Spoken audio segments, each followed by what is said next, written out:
Hello and welcome to Church at Home with Rachael. My name is Rachael Parker and I am the Anglican priest in the Diocese of Edmonton, the Anglican Church of Canada, and I am responsible for the parishes of Dayspring Ministries, which is St. Mary's Edgerton, St. Saviour's in Vermilion, and St. Thomas in Wainwright, and I am also newly minted the Archdeacon of Rural Ministry for the Diocese of Edmonton. My pronouns are she, her, and hers, and it is my pleasure to hang out with you today for a little while. I'm freezing cold. As I tape this, as I record this, it is the coldest day of the year yet, and outside my window it's kind of overcast, and there's a big field out there, and it just looks kind of brown, and I'm all excited because I love autumn. I love it when I have to put on fuzzy socks and warm sweaters and heat up my hands because it's just my kind of season. So I'm enjoying this day thus far. I'd like to talk to you a little bit about something that happened on the weekend. We had our diocesan synod. So a synod is a gathering of people to do the business of the church. And so our diocesan synod, I think it's every 3 years, and we had our first one that I've been here for on Friday and Saturday. And we passed a few resolutions regarding our constitution and our canons. So those are like legal things we have to take care of. And then we passed some resolutions about just the life of the church.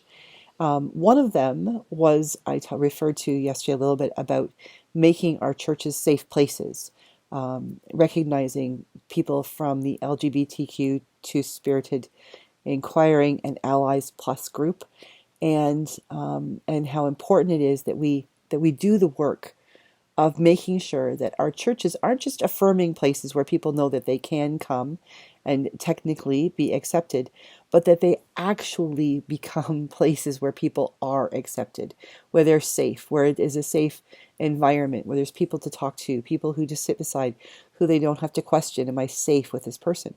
We're working toward doing that, and I know that's a lifelong piece of work. But we're actively, intentionally engaging in that now. We also passed a resolution around ecumenical work. So in case you don't know what that is, in the church world, ecumenical work is when one denomination intentionally comes into relationship with another. So I'm a member of the Anglican Church of Canada, and in Canada we have what's called the Waterloo Declaration and the Waterloo Accord, in which 25 plus years ago we came together with the Evangelical Lutheran Church in Canada into a partnership in which we can share ministry. For instance, if there was a Lutheran church, an Evangelical Lutheran church here in Wainwright, and they wanted me to come over and celebrate worship with them, I could do so. The same as a Lutheran minister could come and celebrate or be the pastor in my Anglican churches. We intentionally engage in conversation. We're encouraged to do Bible studies together and do just to be community with each other so that the church begins to broaden and become what Jesus, I think, intended it to become in the first place before we sort of broke it up into little pieces of the pie and then took those pieces of pie and turned them into other things altogether. So we're working on what happened sort of during the Reformation.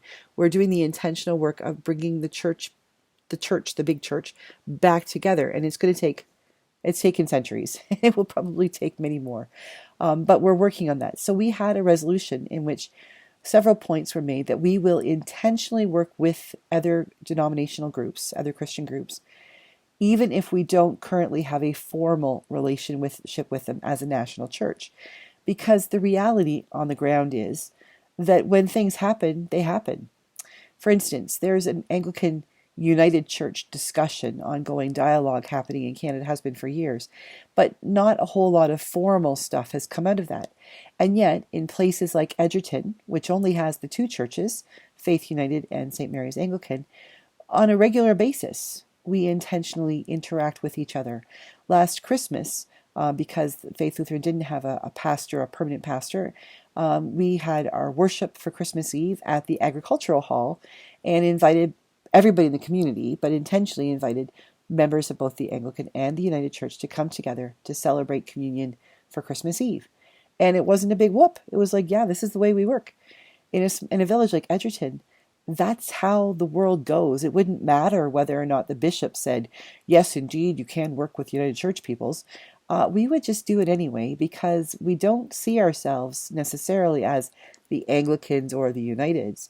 We see ourselves as Edgertonians. We are all members of the village.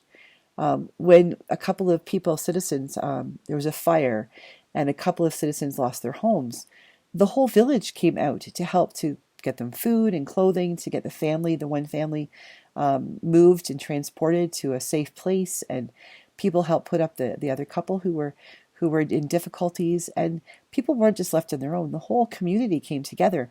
And it was very much looked like a Christian thing to do. But it wasn't spearheaded by one church or another. It was spearheaded by a movement of the community.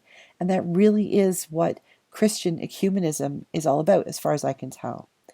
And so we have made this decision that we are going to intentionally engage in conversations and opportunities to worship or to serve or to study together, to learn from each other in wherever we are.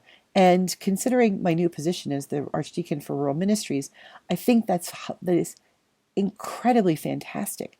Because you see, in the city, like in Edmonton or in big cities where there's lots of Anglican churches or lots of one denomination amongst others, if you need some people to hang out with, you need some extra help, some volunteers to help with an outreach project, or you want to have a big formal worship service, or you want to have something fun like messy church, there's all kinds of other Anglicans that you can call up and naturally get together with.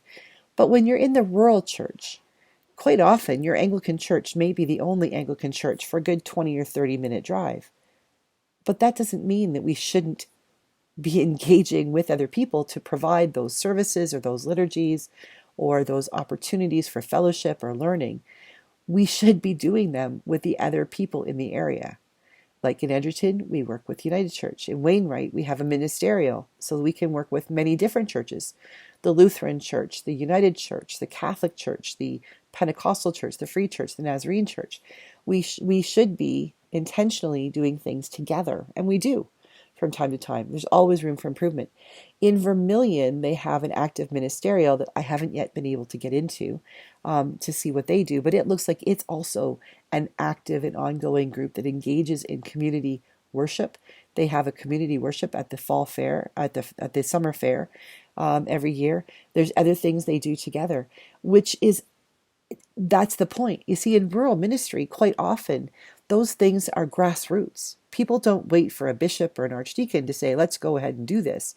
They look around themselves and say, who are the people we should gather with? And guess what? We gather, regardless of our denomination. So I'm really looking forward to the possibilities that the choice for every church, rural or urban, to intentionally seek out and participate in these ecumenical conversations and possibilities and worship services and opportunities for outreach and sharing mission. I think this is exciting. I think this is really beneficial for the church. And I don't mean necessarily the Anglican church. I think we get a little too hung up on our denominations. We should all be working toward the Christian church, rather than worrying about which church has more people in it. We should be worrying about whether or not people are taken care of and if they have a relationship with God. And I think this ecumenical work, especially in the rural areas, is going to be an exciting adventure. And I'm looking forward to it. I invite you, for wherever you are in the world, to tell me about your experiences of ecumenical adventures, because we're always looking for new ideas. I hope that you meet people that you've never met before today. I hope that you experience things that you've never experienced before. And I hope that you recognize that God is blessing you through all of those new people and experiences. I'm going to sign off for now, but I will see you again tomorrow for Church at Home with Rachael. God bless everybody.